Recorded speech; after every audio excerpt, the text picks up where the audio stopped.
So, what up mga sir? Ito na naman tayo muling nagpabalik. Ang tagal din natin hindi nakapag-upload ng ng video. So, medyo naging busy dahil medyo nadoble yung hobby natin. Ayan, nagka-RC na naman po kasi ulit tayo. Then, discuss ko lang sa inyo or turo ko sa inyo kung paano ko ikakabit yung upgrade na ilalagay ko dito, which is tong LDT na ETU. So, dati na pong may MOSFET to. Binalik ko lang sa stock niya dahil palagi po akong nasisiraan ng MOSFET. Hindi ko naman sinasabing hindi matibay yung mga nagamit ko, pero hindi ko alam kung human error ba siya o ano. Pero balita ko kasi mapatakan or mawisikan lang ng grasa yung MOSFET, kahit tubig syempre, pawis o nasisira agad. So baka mamaya isa nga sa dahilan yun, dahil medyo alam nyo na diba yung grease, common siya sa mga gearings, baka natalsikan, masisira talaga yung ETU. So bali etong LDT, siya, water resistant at saka grease proof. Yun ang kiniklaim nila dito sa ETU na to. Hindi pa ako nakapag-install nito before kasi medyo may kamahalan to, mga times 1.7 ng ordinary price, ng price ng mga ordinary na MOSFETs. What? So bali install ko siya dito sa SLR version 5 ko. Ayan, shoutout po pala sa team ko, shoutout sa Norcom.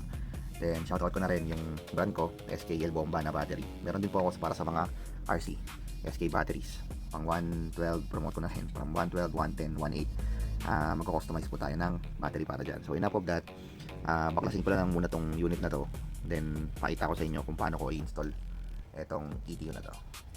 So ayan na po, baklas na po siya. So binaklas ko na yung kung ano man yung nakalagay dyan. Hindi ko na siya i-disclose kung ano man yung load nito, pero yan po yung stock na trigger switch ko. Sariwa pa naman, mukha lang madumi pero sariwa yan. Puro kasi siya grasa. So ilang beses ko na rin tinanggal to. Actually nasa likod yan, dikit na lang ulit yan. So yan, tatanggalin ko na naman siya for the 5th time. So yan, isang buo yan, babaklasin nyo po yan kasama nitong switch ng prime. Yan. So install muna natin ngayon dito yung ETU. So ayan na po, binaklas ko na po sa pagkakabox etong ETU natin. So malayo nga talaga yung difference sa mga ETU na ilalagay natin. So palagay ko nga mukhang matibay ito dahil coated po yung board nya, kung mapapansin nyo, parang resin coated, kaya talagang grease saka waterproof siya. Lubog na lubog So ayan, nakita ko lang sa inyo bago ko siya ilagay. So ayan na po, installed na po yung ETU. So napakasimple na po ng gearbox natin. So nawala po yung parang tinik. Ayan daming wire. So yan, naging simplified. So ganyan lang po yung pagkaka-install niya. Yung una medyo struggle kasi ang haba po ng nilaan na wire ng LDT pababa dito. So ito pwedeng mapunta dito sa kabila. So ganyan lang kasi dapat yung itsura niya Yan. So ito malamang hindi ko napalabasin dito kasi dito nakalabas yung stock So baka dito ko na lang siya i-exit lahat dahil medyo makapal itong wire papunta ng battery. So sa ngayon, kabit ko na lang muna kung ano yung mga internals nito, then sarado ko na po yung gearbox para ma-try natin. So ayan na po, first test natin to. Hindi ko pa talaga siya na-fire, kinabit ko lang yung baterya. So nag-react naman siya, nag-vibrate, umubong yung motor. So sabay-sabay nating kalamin kung magpa-fire.